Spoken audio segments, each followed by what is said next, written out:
Mushroom masala gravy ఎలా తయారు చేసుకోవాలో చూడబోతున్నాం అన్నమాట. మన శరీరానికి విటమిన్ B12 అనేది 2.4 మైక్రోగ్రామ్స్ ఒక రోజుకి కావాలి.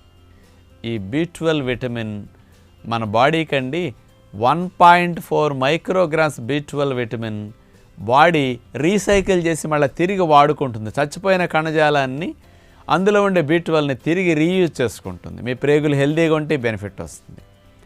1 మైక్రోగ్రామ్ B12 విటమిన్ మన బయట నుంచి అందితే సరిపోతుంది. శాకాహారాల్లో B12 ఉండదు, కేవలం యానిమల్ ఫుడ్స్లో మాత్రమే B12 ఉంటుంది. మరి శాకాహారులందరికీ B12 లోపం వస్తూ ఉంటుంది. మరి ఆ B12 పుష్కలంగా ఉన్న శాకాహారం నెంబర్ 1 రిచ్ విటమిన్స్ మినరల్స్ ఉన్న ఆహారం పుట్టగొడుగులు. ఈ పుట్టగొడుగులు మష్రూమ్స్ని మీకు మార్కెట్లో నాటు వెరైటీవి దొరికినప్పుడు మంచి క్వాలిటీవి